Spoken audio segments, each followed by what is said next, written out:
Me I've either. had days where I've woken up and thought, fuck, today's going to be a tough day. Yep. But you know what, George? I had a great sleep. That's important. That makes a huge difference to I your day. slept with no alarm. Yeah, And I how woke goes up that? and I'm like, I forgot to set an alarm. Yeah. That's the truth. But I woke up early. Yeah. Yeah, Yesterday I slept in yesterday, but had a big day the day before. And I was happy to though. I was like, nah, cool. Like whenever I get up, I get up. And for me, 7 a.m. is a massive sleep in. So it was good. Yeah, I Felt I refreshed. felt awake in this morning. Like I was on the way here and I felt awake. And I was like, man, that was a good sleep. Like I slept throughout. And I think you feel like that every sleep's- day. You feel like that every day? No, so imagine you feel like that every day. Yeah, I was reading this thing the other day and it says, the sleep you miss out on is irreversible. That's cool. Yeah, so it's like, it's not I'll catch up on sleep tomorrow. No, you won't. Mm-hmm. The damage done by the sleep you've missed out on is irreversible. Yeah, and it's massive too. Like people don't understand how detrimental it is to your health and to your mood and to your day. And to how like your ability to cognitively think about things. Do you know what I mean? How angry you get, how well you control stress. Yeah. It would definitely affect your performance. Would it? Yep. That's performing at the peak of your abilities. Um, So we just came off our event last week mhm. or the other week, whenever this is. And it was the Builder Summit. It was our biggest event to date. So well done. Thank you. Biggest event so far. Thanks Yeah. everyone Thanks for everyone who came. who showed up and attended. Mm-hmm. Congratulations to the lucky Lucky winner winner. on the 10-piece Makita toolkit. I spoke to him the other day actually. Yeah, excellent. Yeah. After the event. Yeah. Oh, nice. I said, how's the toolkit? He said, I'm a Milwaukee guy. How funny. Yeah. It's like, okay. So give it back. Really good guy, by the way. Yeah. He's like, yeah, I gave it to the boys. They loved it. Gave it to his guys. Said, To his team, yeah. oh, good on him. Yeah. Well done. Well done. Well done to him for attending. Yeah, and stayed to the very end and got the reward. And there was a guy who we drew on the random selector. The first person that got called out that got called wasn't out. there. He wasn't there. Ben V. Okay, I don't know. I don't remember the surname. I just had his first initial. But Ben, if you were at the Builder Summit, you left and you didn't win a $2,000 prize, mate. You could have walked away with a 10-piece Makita combo, brushless combo, and you didn't. But no, it was a good event, great event, good crowd. Yeah. We tried different things. Look, we've been testing a lot over the years and we keep testing and testing and trying different things, spending more money, taking more risks. And it's become very predictable. From a money in, money out, from an attendee point of view, like the numbers are being data's very there, consistent. Yeah, we've got the data now. It's not like a random thing where we go, I don't know what to expect. I don't know how many people are going to rock up. And you know, the funny thing is I always think that at the start of the day. I'm like, fuck, what if there's like 6 people? But I've gotten pretty good at predicting it. Yeah, look, bang on. Yeah. It's a science. It's almost like, okay, Yeah, there you go. The maths, numbers don't lie. Exactly. Funny. I was listening to this, like our pre-ramble before the podcast started from our last episode. And I was saying to you, hey, I reckon let's account for about 100. Yeah. We end up getting 102. Yeah.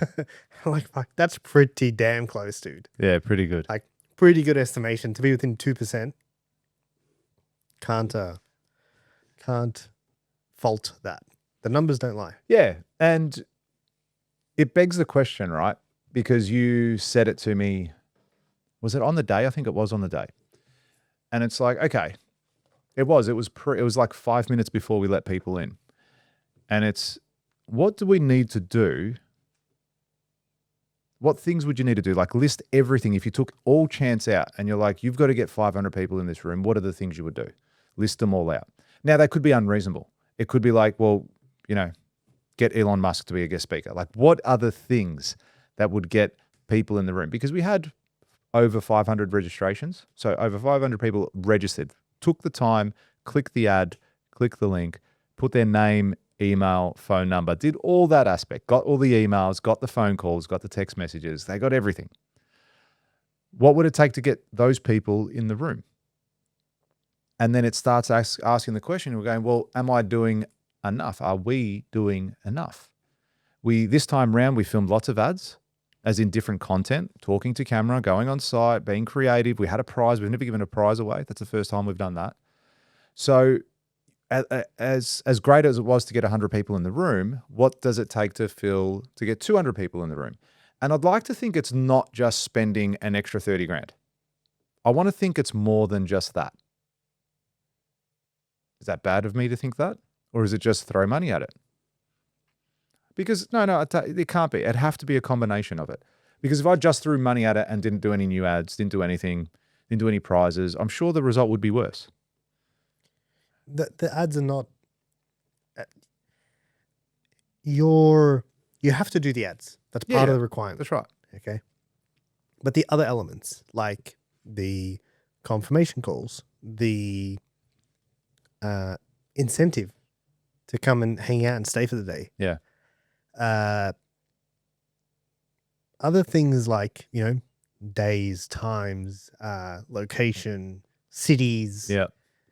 All that stuff is the variables. Yeah. And it's like, okay, we don't have to do confirmation calls. We don't have to send them emails and SMSs. Yep. Don't have to do a prize. Yeah. Don't have to do a door prize. You don't have to we do registrations. We give people books. Like, just rock up. Here's a notepad. We've got it from Officeworks. What do you need to do so that it becomes unreasonable for you to fail? Well, define fail. It becomes unreasonable for you to be really successful in it. But yes, what is that level? What is failure? What is success? Had we got 150 people, would I have said, oh, great success? An amazing if we got 200 people. If we got 200 people, we wouldn't have fit them in the room. Yeah. That room, I think max would have catered for like 120, 130, and probably maybe some standing room on the sides. Yeah. Oh, no. It was probably 130. Yeah. It would have been pretty full at 130. Yeah. It'd be a full room at 130. And then you're like, okay, well, is it you need more sponsors, more attractions, more guests? Like, what's the thing? And it got me thinking, not just for that event, because it is like the wheels are turning over. Because I know it's not a numbers thing as far as, would you be nervous if there was 400 people in the room to talk on stage? A little bit. Yeah. I don't know if I would. I think maybe initially, but I think it's this, like, give it literally 30 seconds and be like, all right, game on. I wouldn't even think about it after that. Yeah. But I think anything new, you tend to like. It's the same thing. It's just more. Like, why would you be different? Why would you be nervous in front of 400 and not nervous in front of 100? The same reason why you're nervous spending 400 grand and not nervous spending $4. It's a bigger. It is, yeah, I know in that sense, but it's like it's fear of judgment. Why are you nervous? What if I say the wrong thing? What if people laugh at me? What if this? Well, what's the difference if 100 people laugh at you or 400 people laugh at you? I don't think it's fear of judgment. What do you think it is, though? Why would you be nervous being in front of 400 people? I don't know if I would, actually. I think I'd be pumped.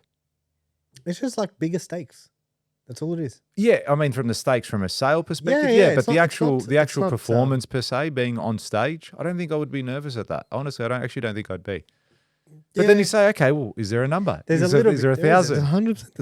If it's 100, if you're in the MCG and you're doing a bookstore, there's a little bit of like antsiness. Yeah. Like kind of like just like until you get into your groove. Yeah. You know what I mean? Yeah, there's got to be a point where you're like, okay, now it's a little bit. Yeah. Doesn't mean you won't flow or go well. It might not show at all. Yeah. But I'm sure if there's a room full of 20 people and a room full of 20,000, you're gonna feel slightly different. Yeah. Yeah, without it, you would. I think, you know what I mean? I think so. So, yeah, Hormozy does say this. He's like, you have to do a level, like, what amount of work would you need to do for it to be unreasonable for you not to succeed in this? And that's not just in our event space and what we're doing there. Everything. And I think about that a lot. I don't know what you're like, but even in my construction business, I'm like, well, what do I need to do so that's unreasonable that I'm going to succeed in this? What do I need to do? Who do I need to contact? Who do I need to hire? What do I need to learn? Yep. What needs to happen? What's the change there that has to happen? So that it's unreasonable that you fail. Yeah. If you like that clip and you want to watch another one, click just over here. And if you want to watch the full episode, click just over here. Don't forget to subscribe to the channel, and thanks for watching.